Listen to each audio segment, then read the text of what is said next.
আমাদের আজকের ক্লাসের পারপাস জানেন।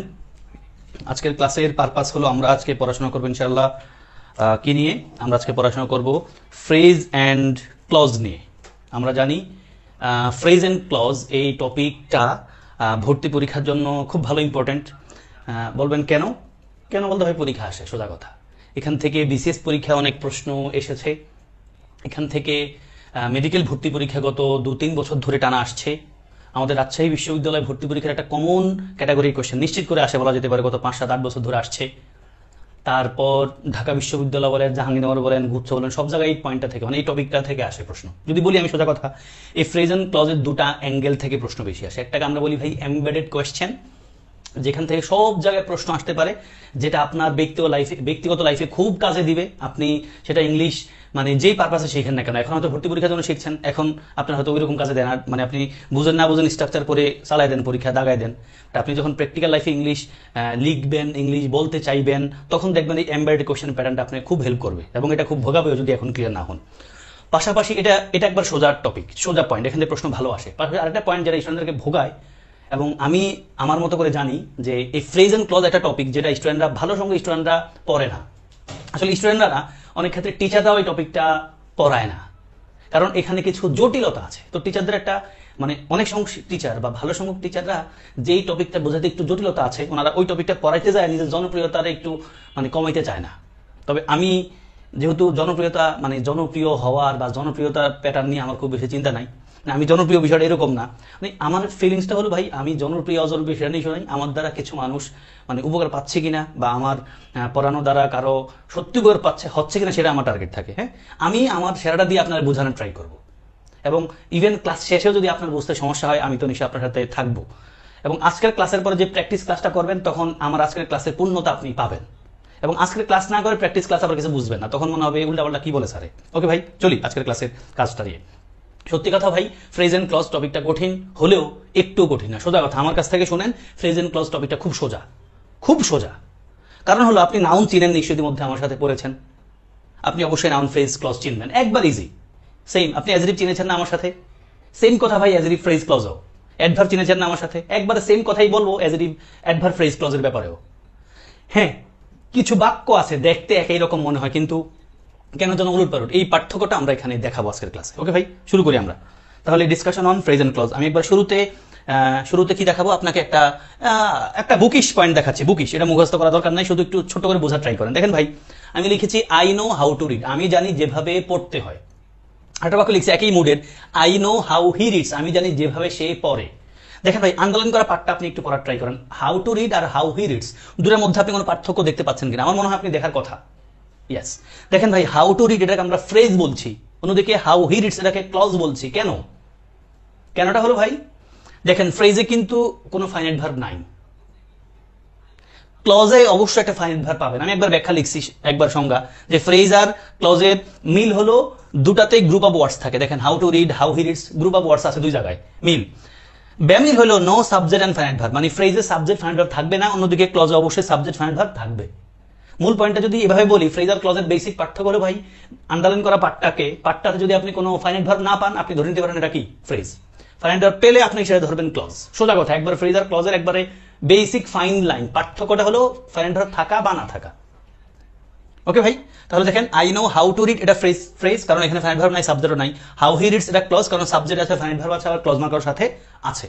আমি এতটুকু বলে শেষ করছি, তবে সামনে যাই, আপনি অবশ্যই ক্লিয়ার হবেন। আসেন এই পয়েন্টটাতে একটু নজর দেন, সোজা কথা। এবং আমি কোনো কথা একবার বলবো না, একাধিকবার বলবো, এবং আমার প্রত্যেক কথা মানে এখন যা বলছি এটার সাথে সামনের কথার সাথে খুব মিল থাকবে। ফলে আপনি মনোযোগ দিয়ে শুনলে আপনার মনে কোনো প্রশ্ন থাকবে না ইনশাআল্লাহ ভাই, প্রশ্ন করতে হবে না। স্টিল প্রশ্ন থাকলে তো আমি আছি। কি লেখা আছে? Words are powerful, your words are powerful, what you say is powerful.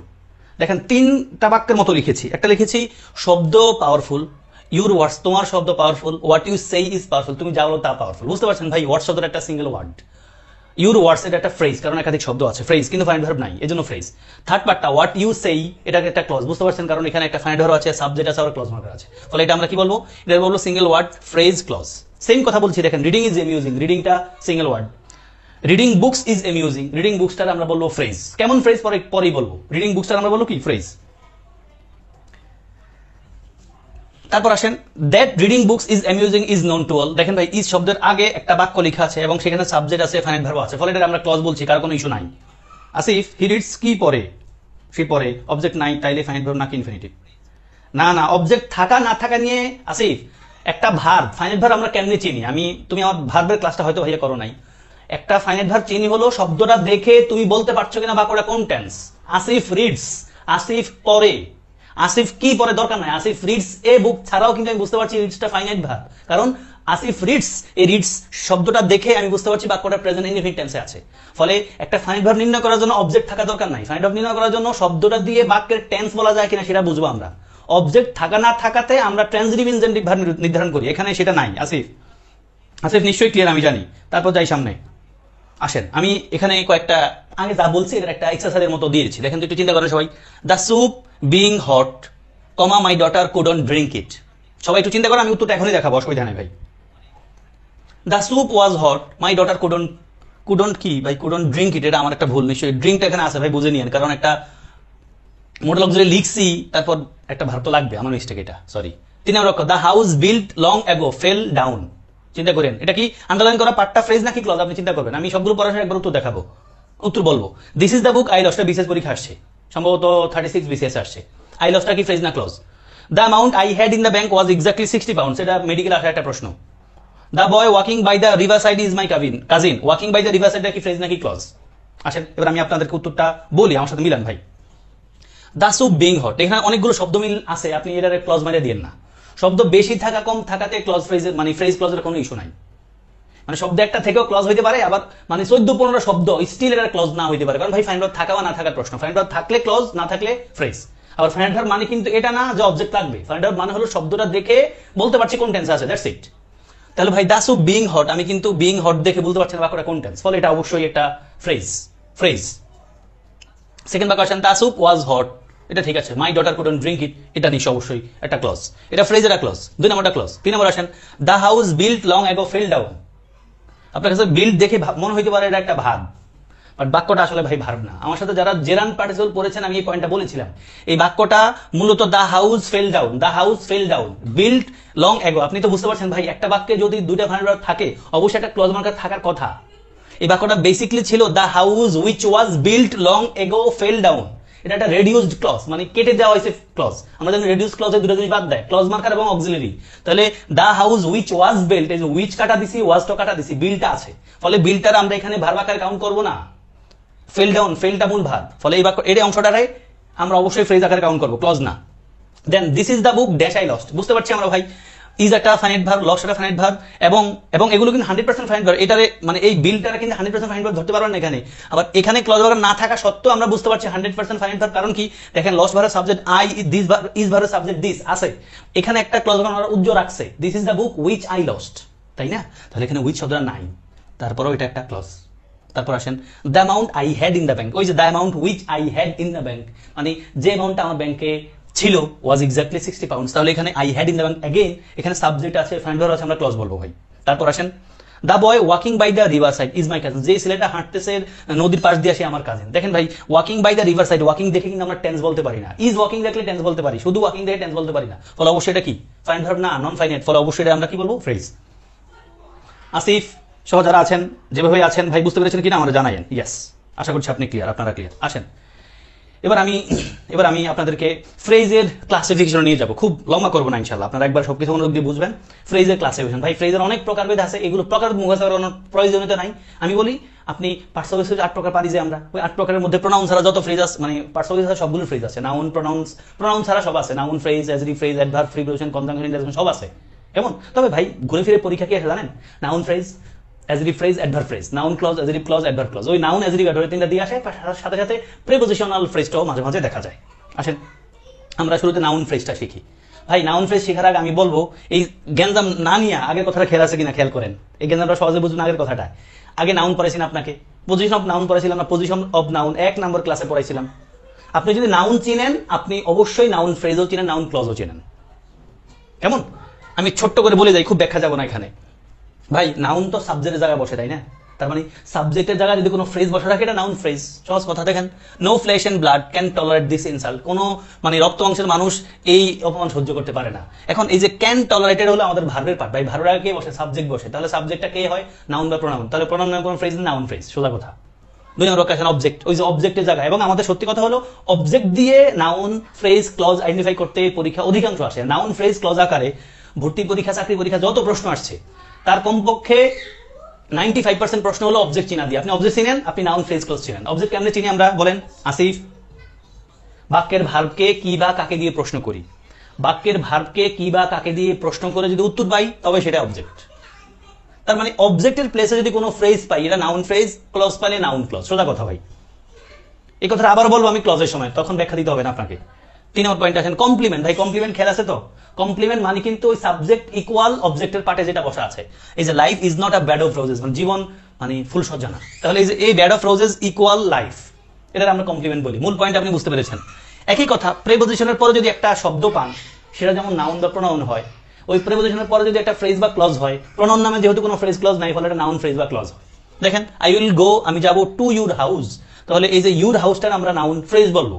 হ্যাঁ, এটা নিয়ে কথা বলা যেতে পারে, আই উইল গো আমি যাব টু ইউর হাউস, পুরোটা নিচে আন্ডারলাইন করলে আমরা অ্যাডভার্বিয়াল ফ্রেজ বলবো, সেটা আলাদা কথাবার্তা।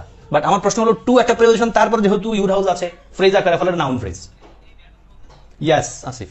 এন্ড দ্য লাস্ট পয়েন্ট ভাই অ্যাপোজিশন তো চিনেন। অ্যাপোজিশন মানে হলো ওই যে সাবজেক্টের ব্যাপারে অতিরিক্ত একটা তথ্য 2 কমা দিয়ে আমরা যুক্ত করি।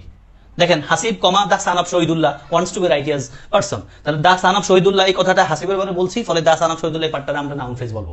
সোজা কথা যদি আমি বলি ভাই, এগুলো পয়রা খুব বেশি মাথা ঘামায়েন না। হ্যাঁ, রিডিং পোরশনটা একবার আমার সাথে পড়ি না, আবার নিজে নিজে মাথায় রাখেন এই পয়েন্টটা। সাবজেক্টের প্লেস নাউন চেনেন, অবশ্যই নাউন ফ্রেজও চেনেন। এবং পরীক্ষায় 2টা পয়েন্ট থেকে বেশি প্রশ্ন আসে। এক, মানে ভার্বের আগে কোনো ফ্রেজ বসা আছে, ভার্বের আগে কোনো ক্লজ বসা আছে, নিশ্চয়ই সেটা নাউন ফ্রেজ বা নাউন ক্লজ। এবং পরীক্ষার 95% জায়গায় প্রশ্ন আসে কি? অবজেক্ট চিনেন কিনা। আপনি যদি বাক্যের ভার্বকে কি দিয়ে প্রশ্ন করে উত্তর পান, কাকে দিয়ে পাবেন না, কি দিয়ে প্রশ্ন করে উত্তর পান, তবে এই উত্তর যেটা পাইছেন একাধিক ওয়ার্ড যদি ফ্রেজ হয় তবে নাউন ফ্রেজ, ক্লজ হলে নাউন ক্লজ। আমার নাউনের কথাটা আমি ক্লিয়ার করতে পেরেছি, নিশ্চয়ই আপনি বুঝবেন। আমি যেহেতু প্র্যাকটিস আপনাকে করাবো, প্র্যাকটিস ক্লাস করার পর দেখবেন এইসব পানি হয়ে গেছে ইনশাআল্লাহ। আসেন প্র্যাকটিস ক্লাস না আজকেও বুঝবেন, কারণ আজকে আমি আপনাদেরকে দ্বন্দ্ব হয় এমন কিছু বাক্য সাথে এক পাশে রাইখা দেখাবো। আসেন এবার অ্যাজেডিভে চলে আসছি ভাই। অ্যাজেডিভ কথা খেয়াল আছে? অ্যাজেডিভের সময় আমি বলছিলাম মুখে মুখে ভাই, অ্যাজেডিভ শব্দের বাংলা অর্থ হলো নাম বিশেষণ।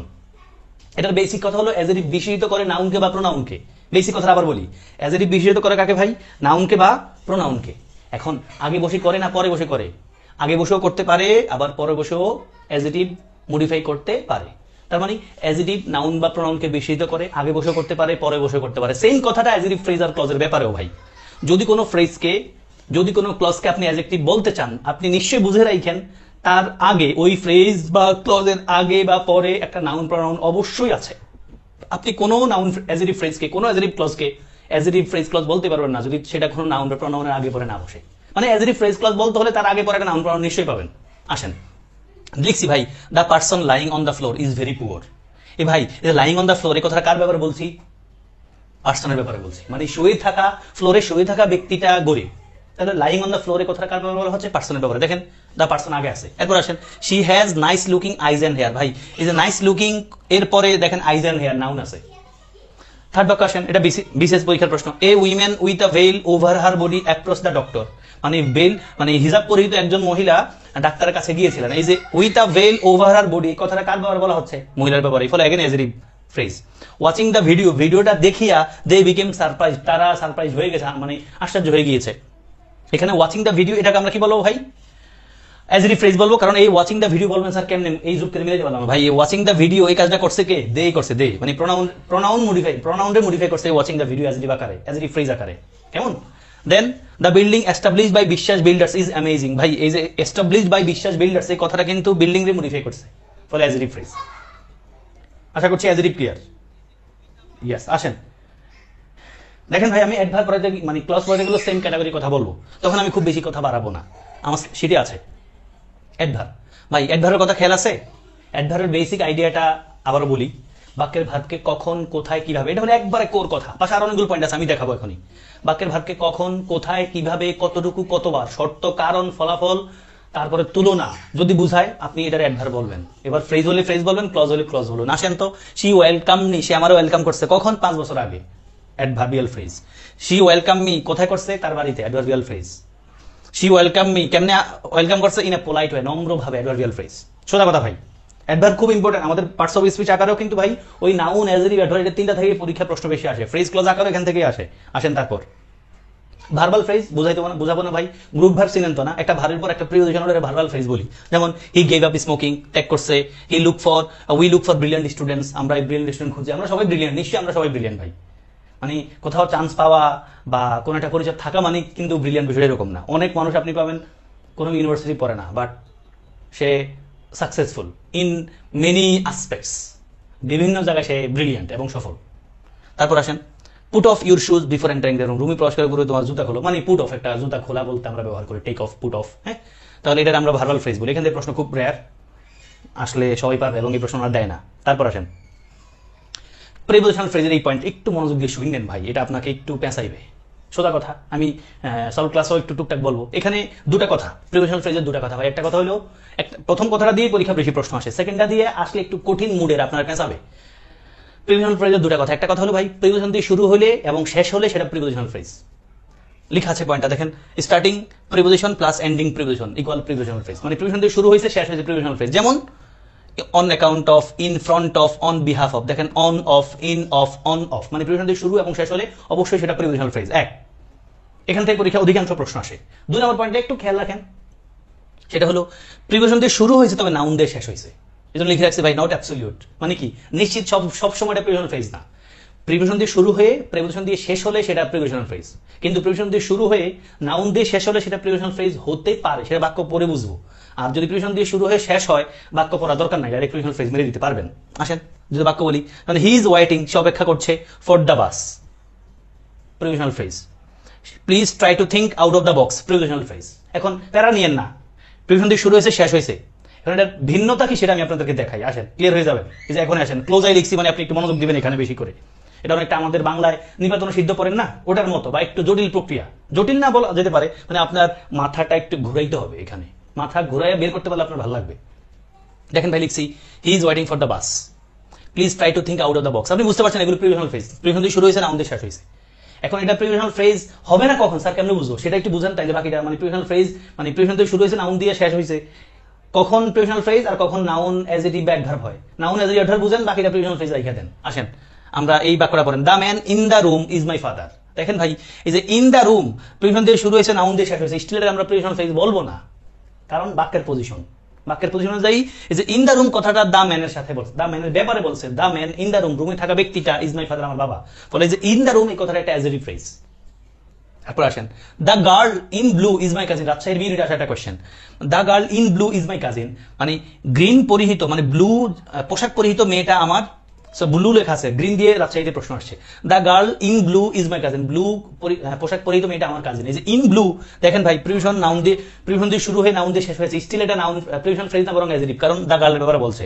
একই কথা আসেন, he is a man of friendly nature, সে একজন মানুষ, এই ম্যানটা নাউন, এবার নাউনটা মডিফাই করছে অফ ফ্রেন্ডলি নেচারের কথাটা, মানে বন্ধু সুলভ। তাহলে এই যে অফ ফ্রেন্ডলি নেচারের কথা ম্যানরে মডিফাই করছে, বিধায়টা কি ভাই অ্যাডজেক্টিভ ফ্রেজ, যদি প্রিপোজিশন দিয়ে শুরু হয়েছে, নাউন দিয়ে শেষ হয়েছে। এরপর আসেন the book on the table is mine, again same কথা, টেবিলে থাকা বইটা আমার। এই যে অন দ্য টেবিল কথাটা কিন্তু দ্য বুকের ব্যাপারে বলছে, अगेन অ্যাডজেক্টিভ ফ্রেজ। লাস্ট বাক্যটা খুব important, he is in the room, সে রুমে আছে, এটা পরীক্ষা আসছে। এখন প্রিপোজিশন দিয়ে শুরু হয়েছে, প্রিপোজিশন নাউন দিয়ে শেষ হয়েছে, আপনি কি বলবেন? প্রিপোজিশন ফ্রেজ বলবেন না, অ্যাডজেক্টিভ বলবেন? তাও বলবেন না, এটা কি বলবেন? অ্যাডভার্বিয়াল ফ্রেজ বলবেন। হি ইজ, সে আছে, সে কোথায় আছে? রুমে আছে। দেখেন ইন দ্য রুম এটা একটা প্লেসকে রেফার করছে সরাসরি, ফলে এটা একটা অ্যাডভার্বিয়াল ফ্রেজ। ভাই আমি ক্লিয়ার করতে পেরেছি কিনা? সোজা কথা হলো ভাই প্রিপোজিশন দিয়ে শুরু হয়ে প্রিপোজিশন দিয়ে শেষ হলে প্রিপোজিশনাল ফ্রেজ নিশ্চিত থাকেন, তবে প্রিপোজিশন দিয়ে শুরু হয়ে নাউন দিয়ে শেষ হলে এটা প্রিপোজিশনাল ফ্রেজ হওয়ার চান্সেস আছে, সাথে অ্যাডজেক্টিভ অ্যাডভার্বিয়াল ফ্রেজ হওয়ার চান্স আছে। আপনি যদি বুঝেন এই প্রিপোজিশন দিয়ে শুরু হয়ে নাউন দিয়ে শেষ হওয়া কথাটা কোন নাউনের ব্যাপারে বলছে অ্যাডজেক্টিভ ফ্রেজ, কোন সময় কোন প্লেসকে রেফার করছে, মানে অ্যাডভার্বের মতো বুঝালে আপনি অ্যাডভার্বিয়াল ফ্রেজ। যদি অ্যাডজেক্টিভ অ্যাডভার্ব না বুঝতে পারেন, সেটা প্রিপোজিশনাল ফ্রেজ মেনে দিতে পারবেন। সোজা কথা। থ্যাংক ইউ আপনাদেরকে। আসেন ভাই আরো দুটো বাক্য লিখছি কাছাকাছি আপনাদের জন্য, মানে আগের কথাটা ক্লিয়ার হবে। হি is in front of me, একই বাক্য, তবে একবার একটা উত্তর। ভাই দেখেন একটু মনোযোগ দিন ভাই please. He is in front of me, আর লিখছি he is in front of me, একই কথা লিখছি, তবে আন্ডারলাইন একটাতে কম দিছি, একটাতে বেশি দিছি। দেখেন he is in front of me, এই ইন ফ্রন্ট অফটা কি বলেন?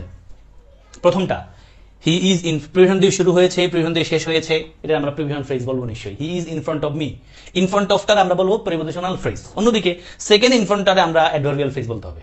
কেন কেনটা একটু বাক্য দেখেন, he is in front of me, in front অফটা প্রিভিশন দিয়ে শুরু হয়েছে, প্রিভিশন দিয়ে শেষ হয়েছে। আর এখানে দেখেন হি ইজ, সে আছে ইন ফ্রন্ট অফ মি, আমার সামনে। এখানে একটা পজিশনকে রেফার করছে, একটা প্লেসকে রেফার করছে। ইন ফ্রন্ট অফ মি আমার সামনে, একটা প্লেসকে আন্ডারলাইন করা পার্টটা কিন্তু মি সহ অ্যাডভার্বিয়াল ফ্রেজ। তাহলে ভাই he is in front of me, প্রথমটাতে ইন ফ্রন্ট অফটা কিন্তু প্রিপোজিশনাল ফ্রেজ, সেকেন্ডটাকে অ্যাডভার্বিয়াল ফ্রেজ। কেন ভাই বুঝতে পারছেন তো? কারণ সে আছে আমার সামনে, মি সহ আন্ডারলাইন করে রাখছে। এগুলো খুব খুব মানে সহজ জিনিস, বাট আপনি অ্যাটেনশন দিলে দেখবেন আপনার জন্য মানে কঠিন জিনিস। সত্যি কথা, এগুলো কঠিন জিনিসের মতো, ট্রাস্ট মি। আমি মানে বড়দেরকে পড়ে যেহেতু, তো দেখি এটা কঠিন মনে করে সবাই শুরুতে, আর যখন বুঝে যান তখন দেখবেন জিনিসটা খুব ইজি, ইনশাআল্লাহ আপনাদের জন্য ইজি মনে হয়ে যাবে। এবার আসেন ইনফিনিটিভ ফ্রেজ নামে একটা বিষয় আছে, এখানে আমি কথা বলবো না। ইনফিনিটিভ তো চিনেন ভাই, 2 প্লাস ভার্ব, ওই পার্টটার আমরা ইনফিনিটিভ ফ্রেজ বলি। পরীক্ষা একবার প্রশ্ন দেখা যায় না, লেস দেন মানে 0.5%। তো I am glad to know your success, তোমার সাকসেস জেনে আমার ভালো লাগছে, খুশি লাগছে। এই যে টু নো, এটার আমরা কি ইনফিনিটিভ ফ্রেজ বলছে। আমি আর এখানে কথা না বাড়াই, পড়ে নিন না আপনারা নিজেরা। সেম কথা পার্টিসিপাল ফ্রেজ, এটা দিয়েও পরীক্ষা প্রশ্ন খুব কম আসছে। ওই যে বললাম লেস দেন 0.5।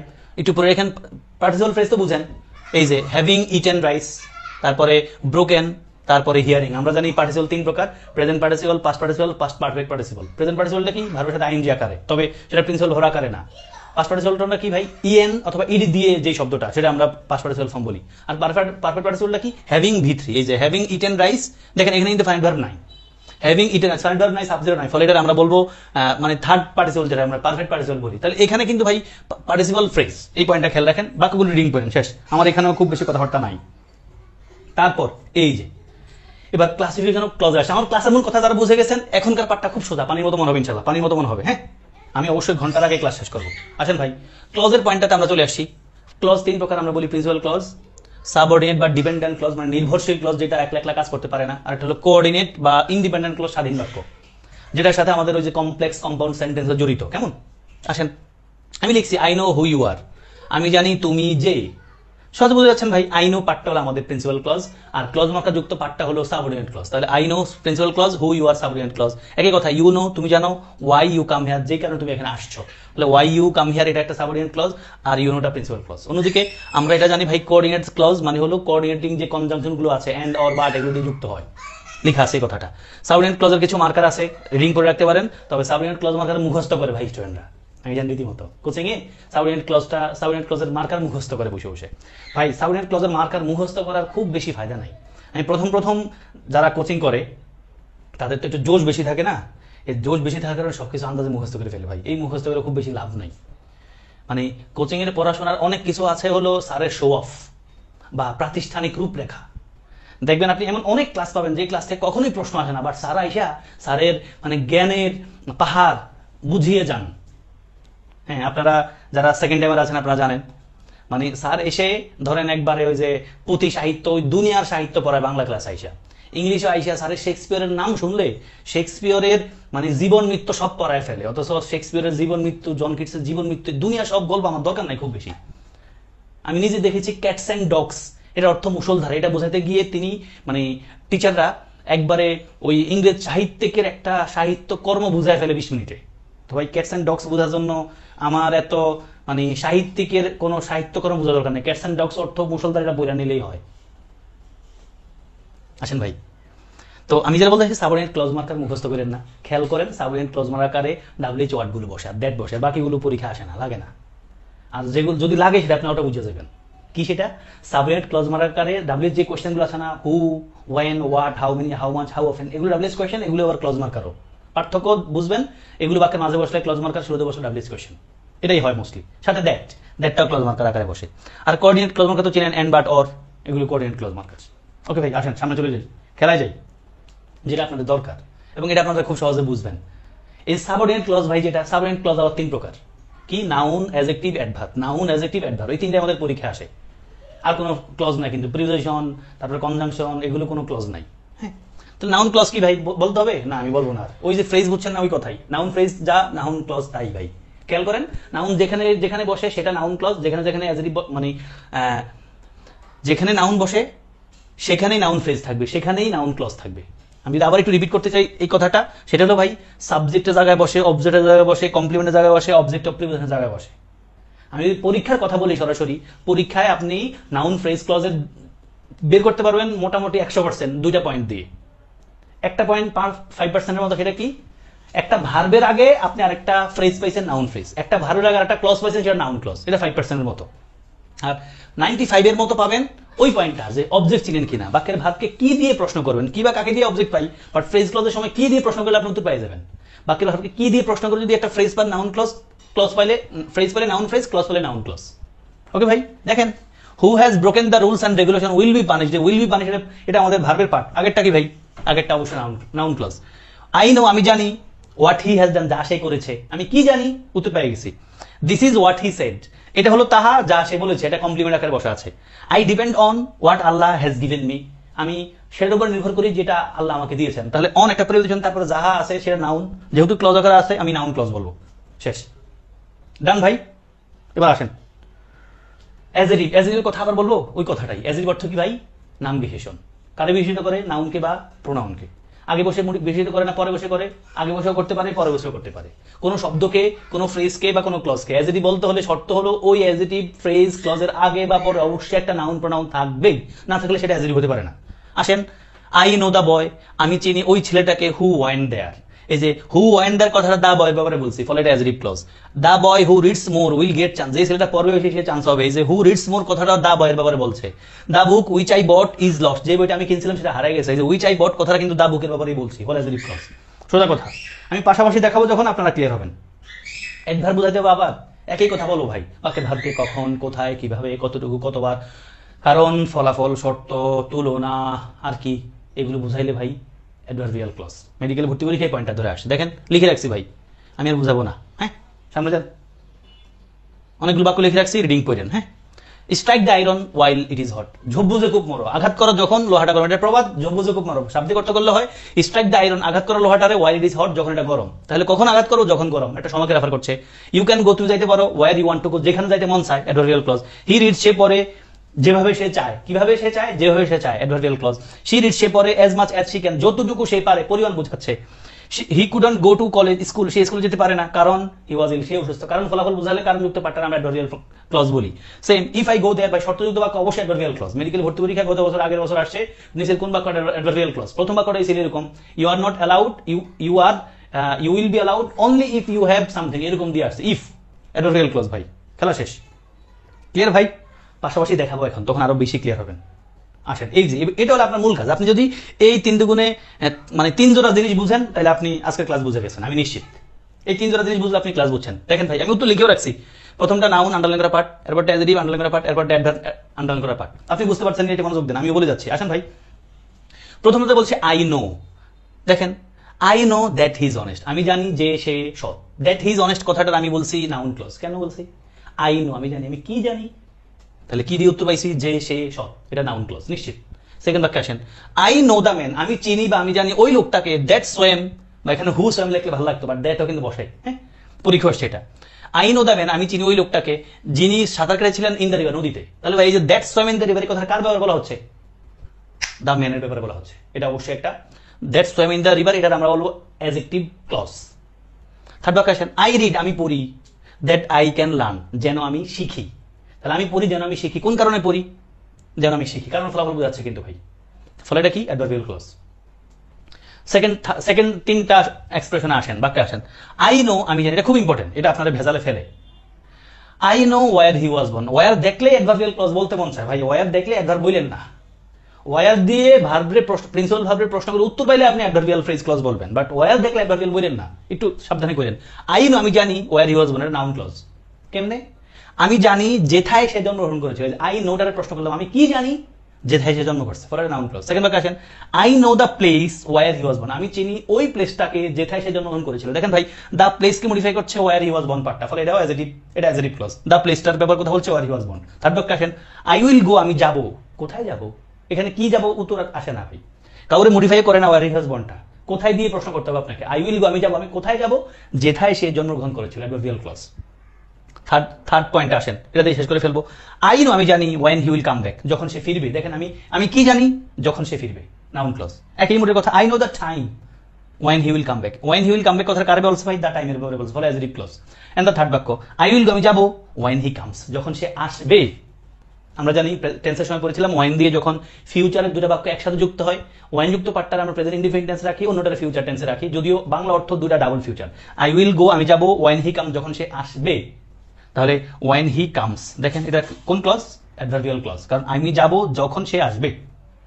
ভাই ক্লিয়ার কিনা আপনারা? আমার মনে হয় এই 3 জোড়া ক্লিয়ার হলে আপনি ক্লাসের জিনিস বুঝে গেছেন, মূল জিনিস অবশ্যই বুঝে গেছেন। ইয়া আসেন, আরো কিছু বাক্য আছে, আমি মনে হয় এগুলো বুঝাবো না, আপনারা নিজেরা রিডিং পড়লে বুঝে যাবেন। এবার আসেন এমবেডেড কোশ্চেনটা দিয়ে শেষ করি। এমবেডেড কোশ্চেন আর নমিনাল দ্যাট ক্লজ আছে, ছোট ছোট কয়েকটা পয়েন্ট আছে। আমি আর কতক্ষণ লাগবে আশা করছি বেশি সময় লাগবে না, আর লাগাবো না।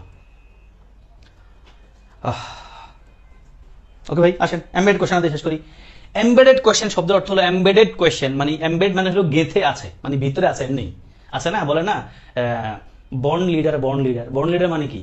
এই লোকে মানে নেতৃত্বের গুণ কোথাও পড়াশোনা করে হয় না, অটোমেটিকলি হয়ে গেছে। কিছু মানুষ আছেন যে উনি আসলে এমনি এমনি হয়ে গেছে, আমরা বর্ন ব্রিলিয়ান্ট বলি না, মানে বাই বর্ন ব্রিলিয়ান্ট কিছু মানুষ আছে যে ওই জেনেটিকলি উনি ব্রিলিয়ান্ট। আবার কিছু মানুষজন আছেন যারা জেনেটিকলি ব্রিলিয়ান্ট না, বাট পরিশ্রম করতে করতে ব্রিলিয়ান্ট হয়ে আছেন। তো এমবেডেড কোশ্চেন মানে হলো ভাই প্রশ্ন গেঁথে আছে ভিতরে এমনিতেই, এটা বলছে এমবেডেড কোশ্চেন। হ্যাঁ আচ্ছা, এমবেডেড কোশ্চেনের বেসিক কথাটা হলো ভাই, আমি আপনারা সবাই জানি WHO ওয়ার্ড যেগুলোকে আমরা বলি what, when, where, how many, how much, how often, এগুলো WHO কোয়েশ্চেন। বাক্যের শুরুতে বসে, তারপর অক্সিলারি আসে। কি আসে? অক্সিলারি আসে। এখন এমবেডেড কোশ্চেনের পয়েন্ট অফ ভিউটা হলো ভাই এই সেম WHO ওয়ার্ডগুলো বাক্যের মাঝে আসবে। শুরু তো আসতে পারে, বাট আমাদের পরীক্ষায় তো প্যাসগোজ দেয় না, কখনোই দেখি না। WHO ওয়ার্ডগুলো বাক্যের মাঝে আসবে, এবং অবশ্যই WHO ওয়ার্ডগুলো যখন বাক্যের মাঝে আসবে তখন দেখবেন বাক্যের দুপাশে দুটা ভার্ব যদি আছে তখন নিশ্চিত বুঝবেন এটা ক্লজ মার্কার। এখন পয়েন্ট হলো বাক্যের মাঝে যদি WHO ওয়ার্ডগুলো আসে, আপনি জানেন WH কোশ্চেন কখন বাক্যের মাঝে বসেন? WH কোশ্চেন অবশ্যই বাক্যের শুরুতে বসে, WH কোশ্চেন অবশ্যই বাক্যের শুরুতে বসে, আর বাক্যের মাঝে বসলে অবশ্যই সেটা ক্লজ মার্কার। সোজা কথা হলো WHO ওয়ার্ড যেগুলো বললাম, what, when, where, how many, how much, how often, এগুলো WH কোশ্চেন হতে পারে, WH ক্লজ মার্কার হতে পারে। মাঝে বসলে নিশ্চয়ই সে ক্লজ মার্কার। এখন কাজ কি খেয়াল রাখবেন ভাই, এই WH ওয়ার্ডগুলো যখন বাক্যের মাঝে বসে ক্লজ মার্কার, ক্লজ মার্কারের পরে সরাসরি সাবজেক্ট লাগবে, এটাই আপনার মূল কাজ, আর কিছু বোঝা দরকার নাই। ক্লজ মার্কারের পরে সরাসরি কি বসবে? সাবজেক্ট বসবে। ওকে ভাই দেখেন বাক্যটা দেখেন, আমি একটা বাক্য লিখছি, I know who are you, বাক্যটা ভুল বুঝতে পারছেন, কারণ হু একটা ক্লজ মার্কার, তারপর আর বসে না, হু ইউ আর। বলবেন স্যার আর বসে না, বলছে কি ভাই? হয় হয়, হু আর ইউ বাক্যটা হয়, কিন্তু আমার এখানে বাক্যটা হলো আই নো হু আছে, আই নো আছে, বাক্যটা হওয়া উচিত I know who you are. Who are you correct, আলাদা বাক্য, হু আর ইউ তুমি কে, আলাদা ইন্টারোগেটিভ সেন্টেন্স। বাট আমি যদি বলি আই নো, তখন বলতে হবে হু ইউ আর, আমি জানি তুমি যে। ফলে এক নম্বর বাক্যটা ভুল। 2 নম্বরটা ঠিক আছে, ঠিক আছে, I know who you are ঠিক আছে। 3 নম্বরটা do you know who are you, বাক্যটা ঠিক আছে নাকি? বাক্যটা যেহেতু ইন্টারোগেটিভ মুডে শুরু হয়েছে, শেষ করতে হবে ইন্টারোগেটিভ মুডে, এটা ঠিক আছে। বাট হু যেহেতু ক্লজ মার্কার, তারপর কি লাগবে ভাই? আর লাগবে না ইউ লাগবে, ফলে এটা বাদ। 3 নম্বর বাদ। 2 নম্বরটা do you know who you are, হুর পরে ইউ আছে, ভালো লাগছে, বাট ডু দিয়ে যেহেতু ইন্টারোগেটিভ মুড শুরু হয়েছে, শেষ করতে হবে ইন্টারোগেটিভ মুড দিয়ে, ফলে 2 নম্বরটা বাদ। 3 নম্বরটা ডু দিয়ে শুরু হয়েছে, শেষ করতে হবে ইন্টারোগেটিভ দিয়ে, হু ক্লজ মার্কার, তারপর সাবজেক্ট আছে, ফলে উত্তর ঠিক আছে। তাহলে উত্তর হবে আমাদের বি আর ই, তার মানে উত্তর হবে এফ। উত্তর হবে কি ভাই? এফ। উত্তর হবে এফ। রিফাত আপনি যে প্রশ্ন করেছেন এটার সাথে আজকের ক্লাসের সাথে কানেক্টেড না, আপনি আমার একটু হোয়াটসঅ্যাপে একটা মেসেজ দিন, আমি বলে দিই ভাই। এটা আমি প্রোনাউনের ক্লাসে পড়িয়েছিলাম, হু হুমের ব্যবহারটা বলেছিলাম, হু এভার হুমেভারের ব্যবহার বলেছিলাম। স্টিল আপনি আমাকে মেসেজ দিন ইন্ডিভিজুয়ালি।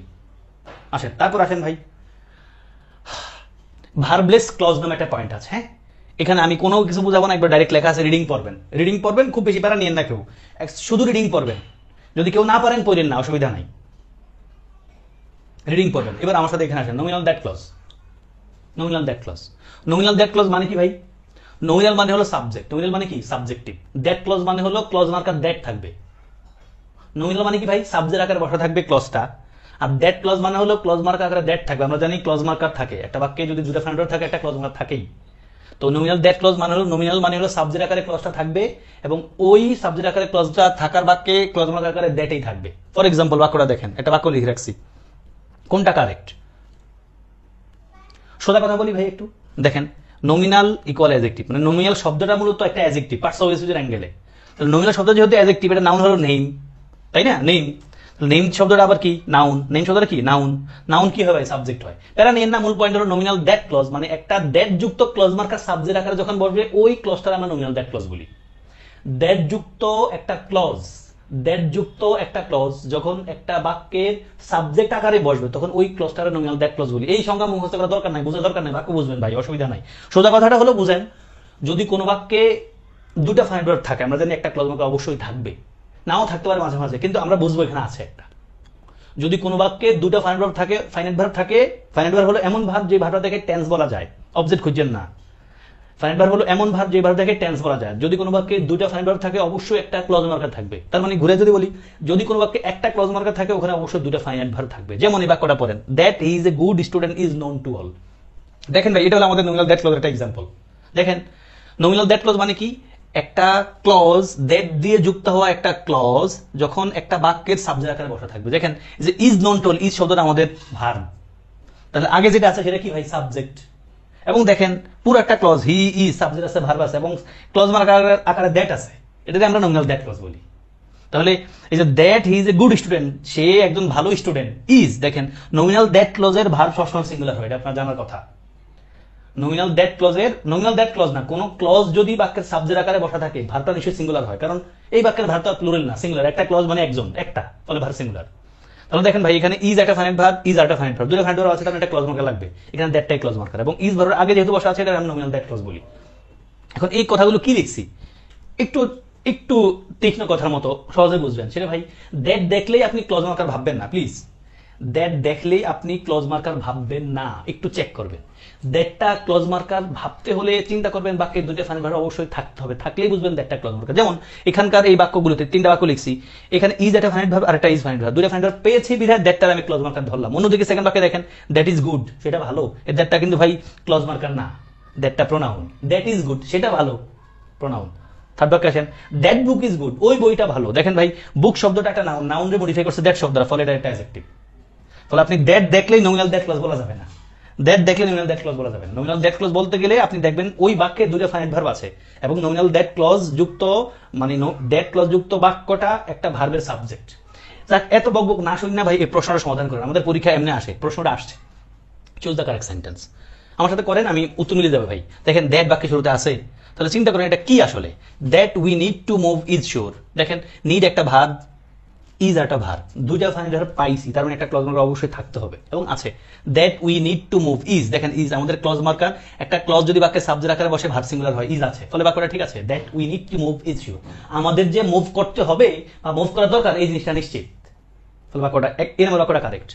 দুইটা ফাইনাইট ভার্ব আছে, একটা ক্লজ মার্কার দরকার, ক্লজ মার্কার আছে, এবং আমাদের ক্লজ যখন একটা ক্লজ দ্যাট দিয়ে যখন একটা ক্লজ বা যে কোনো একটা ক্লজ যদি কোনো একটা ভার্বের সাবজেক্ট হয় ওই ভার্বটা কিন্তু সিঙ্গুলার হয়, ফলে ইজ আছে, ফলে এই নাম্বারটা কারেক্ট। বি নাম্বারটা আসেন, it is that we need to move is sure, দেখেন ভাই আমাদের এখানে ফাইনাইট ভার্ব আছে ইজ, তারপর উইর পরে নিড, তারপর আরেকটা ইজ, তিনটা ফাইনাইট ভার্ব আছে ভাই। তিনটা ফাইনাইট ভার্ব থাকলে অবশ্যই দুটা ক্লজ মার্কার লাগবে, মানে একটা ফাইনাইট ভার্ব একটা ক্লজ মার্কার থাকলে দুটা ফাইনাইট ভার্ব, দুটা ক্লজ মার্কার থাকলে তিনটা ফাইনাইট ভার্ব। তাহলে এখানে আমাদের ফাইনাইট ভার্ব আছে তিনখান, কিন্তু ক্লজ মার্কার আছে একটা, একটার জন্য ভার্ব থাকলে দুইটা, ফলে এটা ভুল। বি নাম্বার বাক্যটা ভুল। তিন নাম্বারটা আসেন, is likely that the library is close, ভাই ইজ দিয়ে একটা বাক্য যদি শুরু হয় আমরা জানি এটা ইন্টারোগেটিভ সেন্টেন্স, প্রশ্নবোধক চিহ্ন দেয় নাই, ফলে সি নাম্বারটা বাদ। ডি নাম্বার আসেন, that the library is close is likely, মানে লাইব্রেরির যে বন্ধ এটা সম্ভাবনা আছে। That the library is close is likely মানে কি, লাইব্রেরির যে বন্ধ এটা সম্ভাবনা আছে। দেখেন আমাদের ইজ এবং ইজ দুটো ফাইনাইট ভার্ব আছে, একটা ক্লজ মার্কার দরকার এবং সেটাও কিন্তু আছে, ফলে আমাদের উত্তর ডিও কারেক্ট, এও কারেক্ট, মানে উত্তর হবে ই। ভাই এর দূর বুঝলে আপনি নমিনাল দ্যাট ক্লজ বুঝে গেছেন, আর বোঝাবুঝি দরকার নেই। বুঝে গেছেন?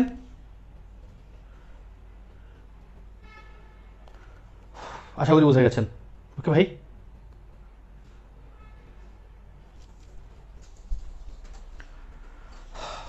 আমার কথা কি ক্লিয়ার বুঝে গেছেন ভাই? ইয়েস, আপনারা নিশ্চয়ই বুঝে গেছেন। তারপর আমি সামনে চলে যাই। হ্যাঁ, আমাদের ক্লাসের মোটামুটি 80% বেশি হয়ে গেছে আলহামদুলিল্লাহ। আমি আপনাদেরকে নিয়ে আগাই, কোথায় আগাবো, যেখানে আগানো দরকার। আল্লাহ, আসেন সোজা একটা কথা ভাই, খুব বেশি প্যারা নাই, এটা দিয়ে পরীক্ষায় খুব প্রশ্ন দেখা যায় না। চট্টগ্রামে 2-1 বার আসছে, তবে আমাদের লাইফে একটু লাগতে পারে। মানে আমরা ওই যে দেখছেন না বিশেষ পরীক্ষা আসছে, ভর্তি পরীক্ষা আসে, বলছিলাম আমি কথাটা, কোনো বাক্যে দুইটা ফাইনাইট ভার্ব থাকলে একটা ক্লজ মার্কার দিতেই হয়। বাট মাঝে মাঝে ভাই ক্লজ মার্কার ছাড়াও বাক্য লিখতে হয় এবং লেখা হয়, আপনি পরীক্ষা পাইতে পারেন। তো কিছু ভার্ব আছে যাদের পর আপনি দ্যাট ক্লজ অবশ্যই দিতে হবে। এই যে এই সাইডটা, ওই সাইডটা অপশনাল, এখানে অপশনাল দ্যাট, সেই টেল থিং বিলিভ, মানে এই চারটা ভার্বের আপনি দ্যাট ক্লজ দিতেও পারেন আবার নাও দিতে পারেন, ফলে এগুলো আপনি না মুখস্থ করলে অসুবিধা নেই, পড়ে রাখেন।